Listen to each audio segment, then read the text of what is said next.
Matthew chapter 2. Now when Jesus was born in Bethlehem of Judea, in the days of Herod the king, behold, there came wise men from the east to Jerusalem.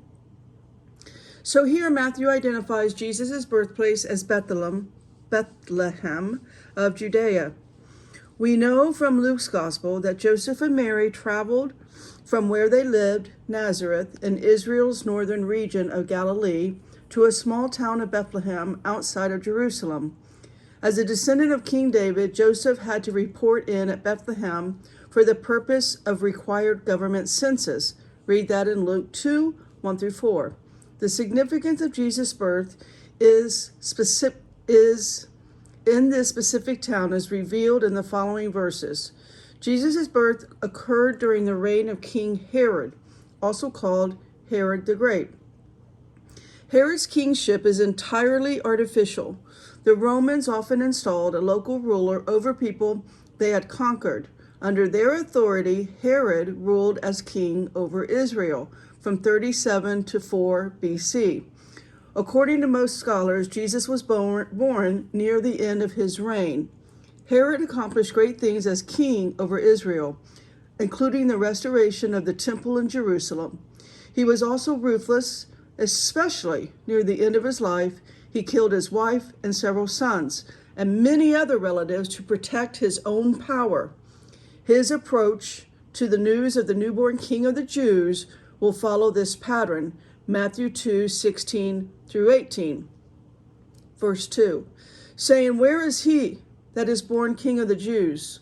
For we have seen his star in the east and are come to worship him." When Herod the king had heard these things, he was troubled with all Jerusalem with him. Herod was technically Jewish, though historical records suggest he was also Idumean, a descendant of Esau and the Edomites, who opposed Israel. He was familiar enough with the Israel's God and the old prophecies to know how influential they could be on the rest of the people. Instead of being excited about the possibility that the Messiah, also known as the Christ, had been born in Israel, Herod was troubled. All of Jerusalem was troubled with him, as Matthew states. We're not told exactly why others were worried as well, but Herod was known as a man willing to kill anyone to protect his own power. Matthew 2, verse 4. When he gathered all of the chief priests and scribes of the people together, he demanded of them where Christ should be born. The wise men's understanding of the Old Testament scriptures, those scriptures pointed to the birth of Christ or Messiah, who would save Israel and rule over the nation. They had come to give reverence to this long-awaited king. Verse 5. And they said unto him, in Bethlehem of Judea, for thus it is written by the prophet. So Herod's action shows he recognized the Old Testament scriptures as a valuable source of information. He at least recognized the influence they had in Israel.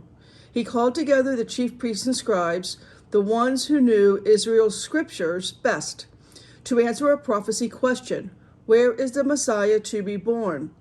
Israel religious leaders knew their scriptures, and in the following verse they will quote the passage that answers Herod. Christ was to be born in Bethlehem, Micah 5:2. Matthew 2, verse 6. And thou, Bethlehem, in the land of Judah, art not the least among the princes of Judah, for out thee shall come a governor that shall rule my people Israel. Then Herod, when he had privily called the wise men, inquired of them diligently what time the star appeared. And he sent them to Bethlehem and said, go and search diligently for the young child. And when you have found him, bring me word again, that I may come and worship him also. Okay, so here, Herod's actions show he received news from the traveling wise men about a king of the Jews, born in Israel as a threat. Growing up as a Jewish man, he knew all about the promised Messiah who would come to save and rule over Israel. Instead of being glad at the possibility, Herod acted to protect his throne. Matthew 2, verse 9. When they heard the king, they departed, and lo, the star, which they saw in the east, went before them, till it came and stood over where the young child was. When they saw the star, they rejoiced with exceeding great joy. And when they were come into the house, they saw young child with Mary his mother, and fell down and worshipped him. And when they had opened their treasures, they presented unto him gifts, gold, frankincense, and myrrh. So, here they believe Jesus to be a true, significant king whose birth fulfilled prophecy. They understand him to be the Christ of Israel and worthy of worship. So, and since they're paying homage due to a royal superior, some scholars believe that these men were kings of some sort because their actions here fulfill the prophecies found in the Old Testament. Psalm 68:29, Psalm 72:10 through 11, Isaiah 60 verse 6, Isaiah 49 verse 7. The gifts include gold, frankincense, and myrrh. Frankincense is a gum or a resin that glitters and was used for religious incense to create a specific aroma. Myrrh also had a strong smell, was used for perfume and embalming. All three gifts were quite costly.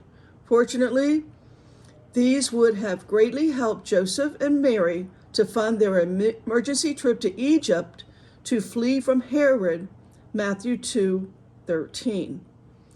So this text does not connect these gifts to any specific symbolism. However, Jewish scholars and commentators have done so. It's likely that gold represents Jesus' royalty, frankincense would symbolize his divinity and priesthood, and myrrh would foreshadow his death and resurrection. Matthew 2 verse 12. And being warned of God in a dream that they should not return to Herod, they departed into their own country another way. And when they were departed, behold, the angel of the Lord appeared to Joseph in a dream, saying, Arise, take the young child and his mother, and flee into Egypt, and be thou there until I bring thee word. For Herod will seek the young child to destroy him. When he arose, he took the young child and his mother by night and departed into Egypt, and was there until the death of Herod, that it might be fulfilled which was spoken of the Lord by the prophet, saying, Out of Egypt have I called my son. Here, Matthew cites Hosea 11, verse 1, where God says, When Israel was a child, I loved him, and out of Egypt I called my son. God called Jesus out of Egypt in the sense that Joseph waited to receive a message from the Lord until it was safe to return, Matthew 2:19 and 20. Matthew presents this as a fulfillment of Hosea's words and about the calling Israel out of Egypt. This further deepens the connection between Jesus and God's people Israel, as Christ's life on earth echoes the nation's historical path. Matthew 2:16. Then Herod, when he saw that he was mocked of the wise men, was exceedingly wroth, and sent forth and slew all the children that were in Bethlehem, and in all coasts thereof, from 2 years old and under, according to the time which he had diligently inquired of the wise men. Then was fulfilled that which was spoken by Jeremiah the prophet, saying, In Ramah there was a voice heard, lamentation and weeping, and great mourning, Rachel weeping for her children, and would not be comforted, because they are not. Jeremiah 31:15. But when Herod was dead, behold, an angel of the Lord appeareth in a dream to Joseph in Egypt, verse 20, saying, Arise, take the young child and his mother, go into the land of Israel, for they are dead, which sought the young child's life. He arose and took the young child and his mother, and came into the land of Israel. But when he heard that Archelaus did reign in Judea in the room of his father Herod, he was afraid to go thither. Notwithstanding, being warned of God in a dream, he turned aside into parts of Galilee. Okay, so now, King Herod is known as Herod the Great, has died. An angel of the Lord has directed Joseph to take Jesus and Mary back to Israel. Matthew 2:19-21. The dire threat has passed. Joseph learns that one of Herod's sons, Archelaus, rules over Judea, which is where Bethlehem is located. The thought of living directly under the rule of Herod's son would have made Joseph nervous. So instead of passing his kingdom over to one son, Herod divided it into 3 parts with Rome's approval. He gave 1 part each of 3 of his sons. Archelaus was given Judea, Samaria, and Idumea to rule on behalf of the Roman Empire. Archelaus was known to be ruthless and cruel like his late father. Joseph's fear of setting under his reign was validated when he received one last direction from the Lord in a dream to settle in the northern part of Israel instead. Northern Israel, including Galilee and Perea, was ruled by Herod Antipas, while Herod Philip ruled over Iturea, Trachonitis, and other areas. Joseph settled Mary and Jesus in Galilee, where he had lived previously under the rule of the more reasonable Herod Antipas. In the meantime, Archelaus ruled so badly that he was banished from Israel in AD 6. He was replaced for a time by a procurator rather than one of Herod's sons. Jesus grew up in Galilee, though under the reign of Antipas. Matthew 2, verse 23, he came and dwelt in a city called Nazareth, that it might be fulfilled, which was spoken by the prophets. He shall be called a Nazarene. Joseph settled down in the northern region of Galilee, in the town of Nazareth. According to Luke 1, 26 and 27, as well as Luke 2, 39. Joseph and Mary were both Nazareth, so they were returning to their hometown. Jesus then grew up being known as a Nazarene, meaning someone from Nazareth rather than as a Bethlehemite. Nazareth was not a big town.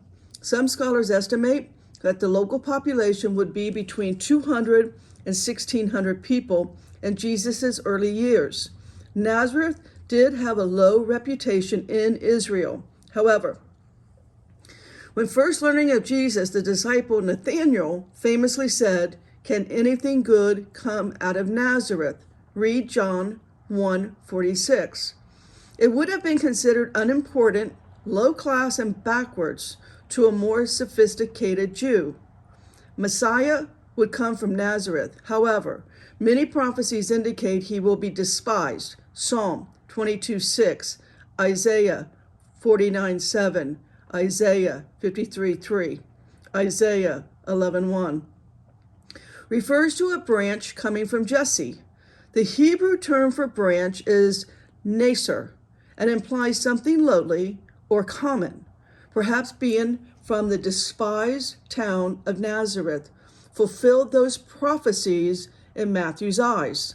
The fact that Jesus was known as being from Nazareth rather than from Bethlehem caused some to question how he could claim to be the Messiah. Read John 7:41 and 42. The designation Nazarene causes confusion for a different reason today. Traditionally, views of Jesus have confused his upbringing as a Nazarene with the Old Testament vows of a Nazarite. Read Numbers 6:2-21, who would take vows including not cutting their hair.